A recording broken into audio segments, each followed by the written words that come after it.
नमस्कार साथियों, DS academy में आप सभी का स्वागत है। मैं डॉक्टर सुदेश कांतेजा आपके लिए आज की क्लास में लेकर आई हूँ अलंकार। इससे पहले की क्लासों में भी हम अलंकार पढ़ रहे हैं और ये जो अलंकार हैं हमारे, ये हैं अर्थालंकार। अर्थालंकारों में आज हम भ्रांतिमान और संधेय अलंकार को पढ़ेंगे।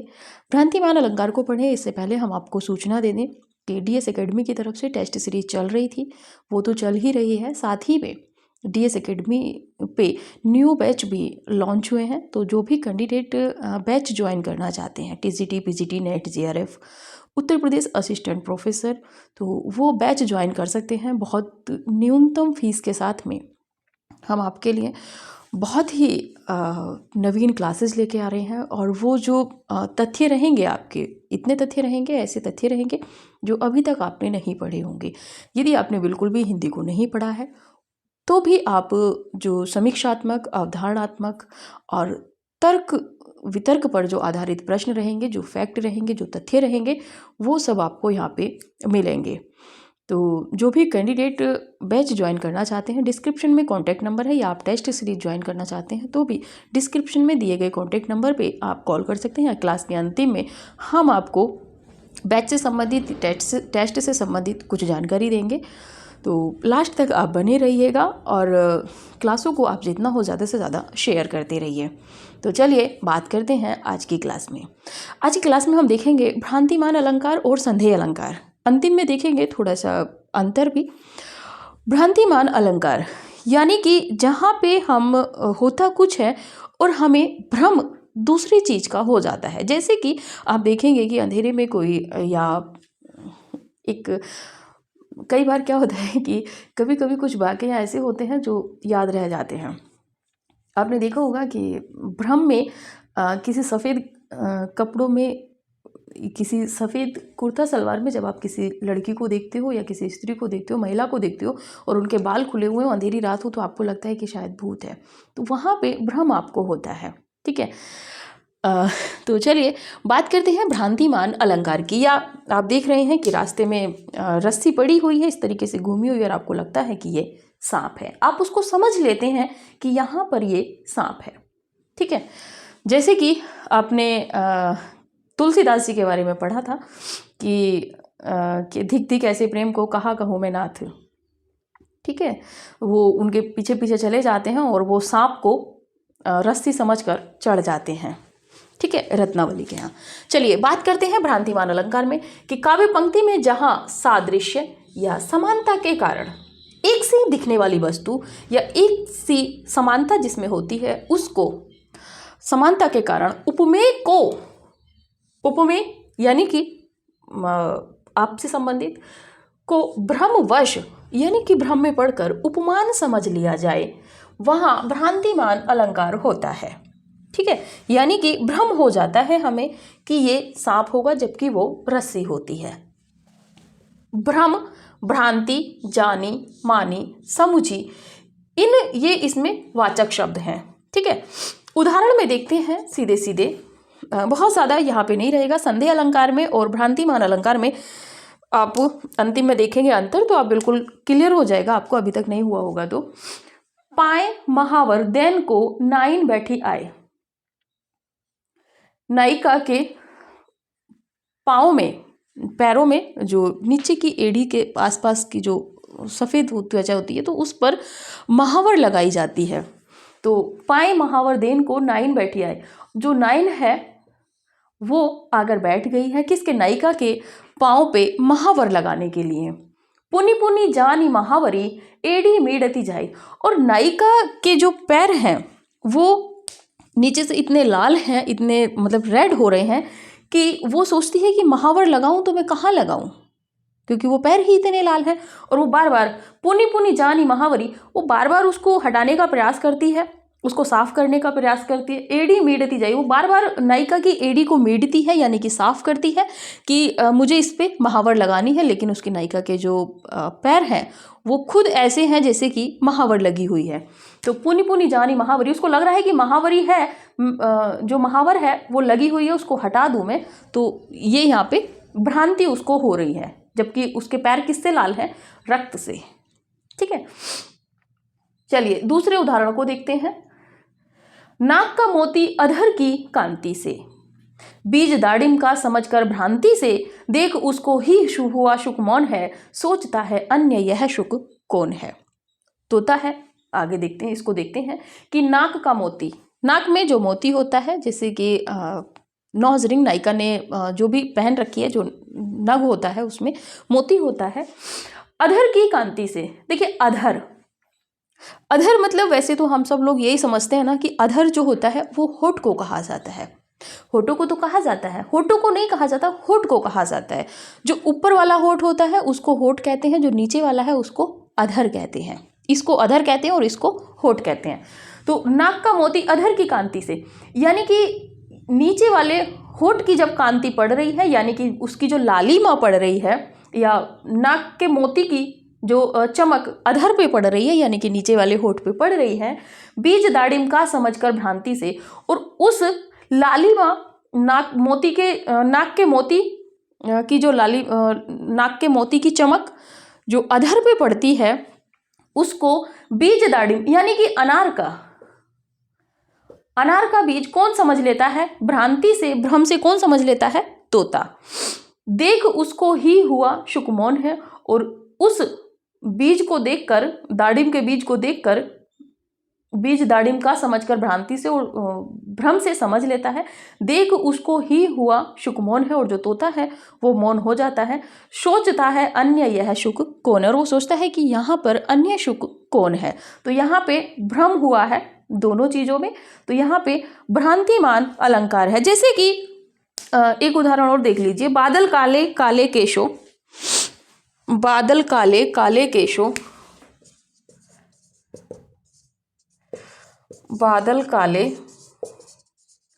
काले केशो यानी कि बाल, केशो को देख निराले, केशों को देख निराले, नायिका के जो बाल हैं उनको देख करके नाचा करते हैं, नाचा करते हैं हरदम पालतू मोर मतवाले। यानी कि यहाँ पे बादल काले काले केश, जैसे काले बादल होते हैं तो उनको जो काले केश हैं, नायिका के जो काले बाल हैं, लंबे हैं, उनको काले बादल समझकर देख निराले नाचा करते हैं हरदम पालतू मोर मतवाले। जो लोग मोर को पाल लेते हैं, वो मोर नायिका के केशों को देखकर समझते हैं कि काले बादल छा गए हैं। जब वो बाल कंघा करती हैं तो उससे जो मोर है वो नाचने लगते हैं। आप इसका स्क्रीनशॉट लीजिए। इसके बाद देखते हैं संधेय अलंकार, फिर दोनों का अंतर स्पष्ट करेंगे। चलिए,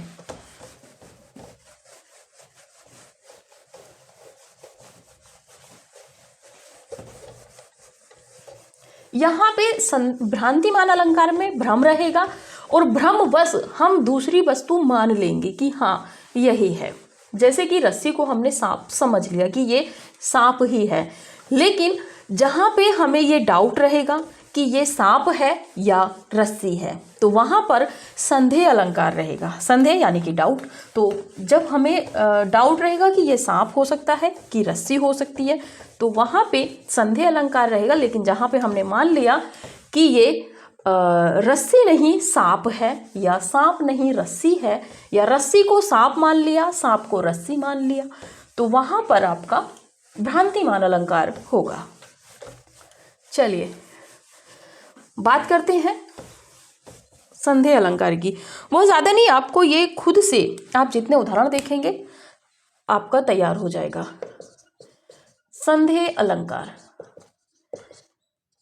ठंड में हाथ भी नहीं चल रहे। संदेह अलंकार में बात करें तो काव्य पंक्ति में जहाँ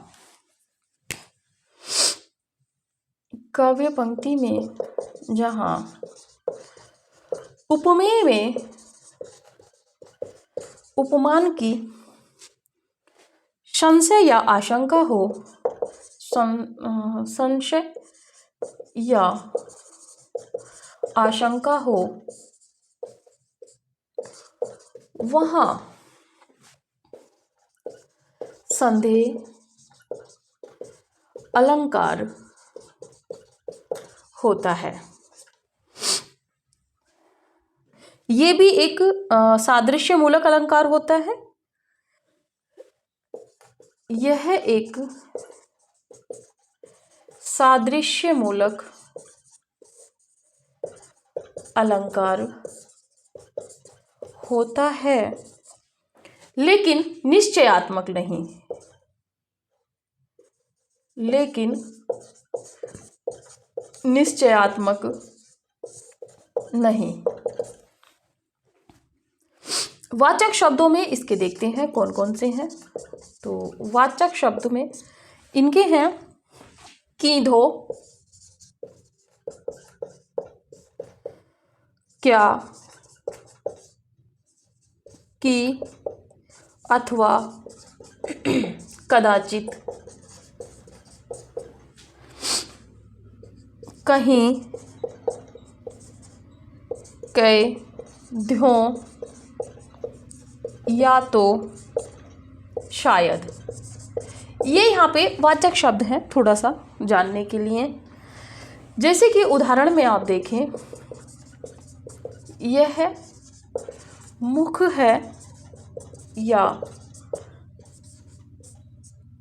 चंद्र है। ठीक है, क्योंकि यहाँ पे यही नहीं पता चल पा रहा है कि ये मुख है या चंद्र है। दूसरा उदाहरण आप देखेंगे, बहुत महत्वपूर्ण है।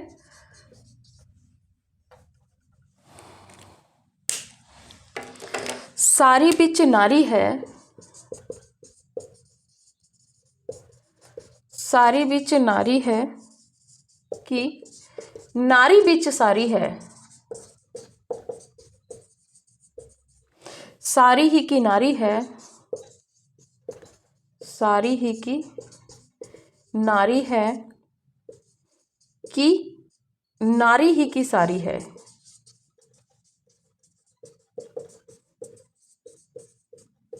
ठीक है, चलिए संदेह अलंकार, जहाँ पे हमने देखा कि जहाँ पे हमें कोई डाउट रहे, ये क्लियर ना हो पाए कि ये है क्या। ठीक है, तो काव्य पंक्ति में जहाँ उपमेय में उपमान की संशय या आशंका ही रहे, आशंका ही बनी रहे, वहाँ संदेह अलंकार होता है। यह एक सादृश्य मूलक अलंकार है, लेकिन निश्चयात्मक नहीं। यहाँ पे निश्चय नहीं होगा किसी भी बात का, क्योंकि यहाँ पे संशय ही रहेगा। वाचक शब्दों में आप देखेंगे कीधो, क्या, कि, अथवा, कदाचित, कहीं, कै, ध्यों, या तो, शायद जैसे शब्द, वाचक शब्द इसमें देखने को आपको मिल जाएंगे। जैसे कि पहला उदाहरण है, यह मुख है या चंद्र है। यही नहीं क्लियर हो पा रहा है कि ये नायिका का मुख है या चंद्रमा है, क्योंकि दोनों सेम से लग रहे हैं, चंद्रमा कहें कि मुख कहें। दूसरा उदाहरण परीक्षा उपयोगी दृष्टि से महत्वपूर्ण है कि सारी बिच नारी है कि नारी बिच सारी है, सारी ही की नारी है कि नारी ही की सारी है। आपको पता है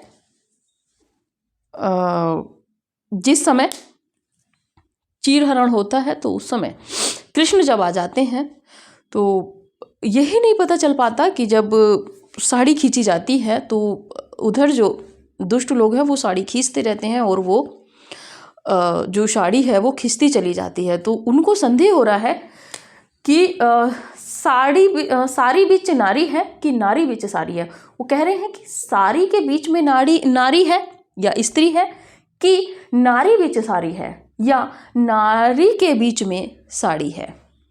सारी ही की नारी है कहना, वो सोच रहे हैं कि साड़ी ही की नारी है या नारी ही की साड़ी है। यानी कि वो समझ ही नहीं पा रहा है कि साड़ी है कि नारी है, नारी है कि साड़ी है, साड़ी की ही नारी है या नारी ही की साड़ी है। तो यहाँ पे आपका संदेह अलंकार है। ठीक है, चलिए बात करते हैं इसमें अंतर की। भ्रांतिमान व संदेह में अंतर।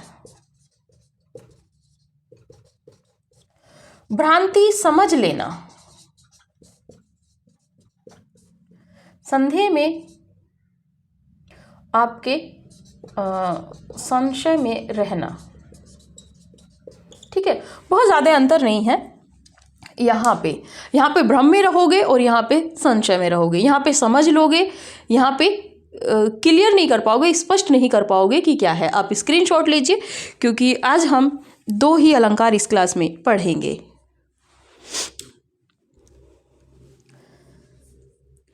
चलिए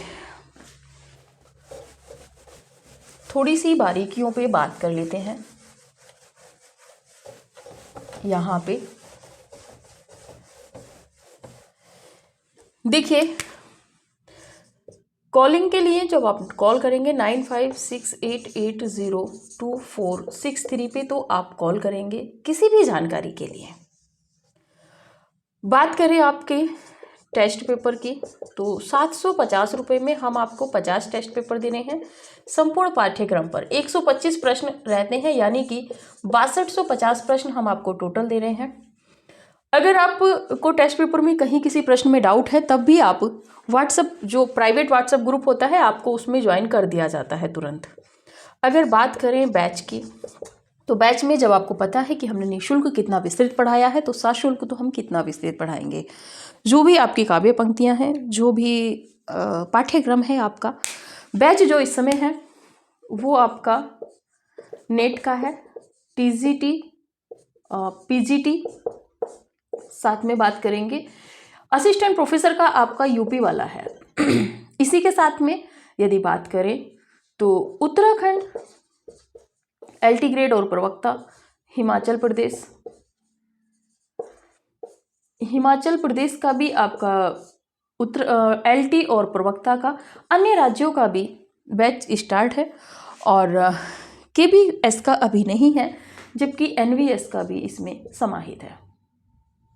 ठीक है, तो जो भी कैंडिडेट बैच ज्वाइन करना चाहते हैं वो जल्दी ही एडमिशन ले लें, क्योंकि शुरू के 20 विद्यार्थियों के लिए विशेष छूट है ऑफर के रूप में, फिर नहीं रहेगी। और इसी के साथ में ये जो क्लासेस रहेंगी, ये बहुत ज़्यादा विस्तृत तो बहुत पढ़ाया है, इससे भी विस्तृत हम आपको देंगे।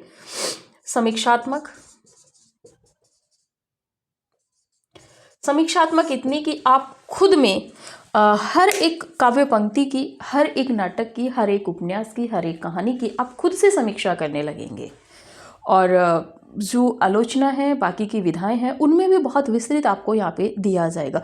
जो नेट जेआरएफ के पाठ्यक्रम में विधाएं लगी हुई हैं वो तो विस्तृत दी ही जाएंगी, लेकिन जहाँ से प्रश्न और ज़्यादा भी बनते हैं, assistant professor, TGT, PGT, LT grade, प्रवक्ता, जीआईसी, तो वहाँ भी आपको ये सब देखने को मिलेंगे। एक और आपको लाभ क्लासों का ये मिलेगा कि यहाँ पे यदि आप इस बैच को लेते हैं तो संपूर्ण बैच भी एक साथ आपको मिल जाए, मतलब ये जो क्लासेज हैं इनका संपूर्ण का एक ही फीस में भी आपका हो जाएगा। आप अलग अलग लेना चाहते हो तो अलग भी मिल जाएगा। इसी के साथ में जब आप जीआईसी प्रवक्ता का फॉर्म भरेंगे तो उसमें जो प्रारंभिक परीक्षा है, प्री है, वो आपका ऑब्जेक्टिव है, लेकिन जो मेंस है, मुख्य परीक्षा है, वो आपकी लिखित है। जब आप हमसे यहाँ पे पढ़ेंगे तो आपको लिखित में बहुत ज़्यादा समस्याएं नहीं रहेंगी, क्योंकि इतना सैद्धांतिक समीक्षात्मक रूप में हम आपको शुरू में कॉन्सेप्ट आपका क्लियर करते हुए चलेंगे, हर लेखक का, हर रचनाकार का और हर विधा का, जो का उनकी रचनाएं मुख्य होती हैं, जहाँ से प्रश्न बनते हैं, वो सभी आपको यहाँ पे देखने को मिलेंगे। तो बहुत ज़्यादा आपको अंतर नहीं रहेगा कि हम मुख्य परीक्षा के लिए क्या पढ़ें, क्या लिखें, ये सब आपको इन्हीं क्लासों में कंप्लीट हो जाएगा। अलग से आपको नहीं पढ़ना पड़ेगा प्रीलिम्स का या मुख्य का, ठीक है, मेंस का या प्रीलिम्स का, ऐसा कुछ भी नहीं रहेगा। जीआईसी का आपका सबका इसी में कवर हो जाएगा। तो जो भी कैंडिडेट एडमिशन लेना चाहते हैं जल्दी ही एडमिशन ले लें। 9568802463 पे कॉल करके आप आगामी आने वाली परीक्षाओं में एक सीट अपनी पक्की करके चले। तो ठीक है, अभी की क्लास यहीं तक रखते हैं, मिलेंगे अगली क्लास में अगले अन्य अलंकारों के साथ में। तब तक के लिए नमस्कार।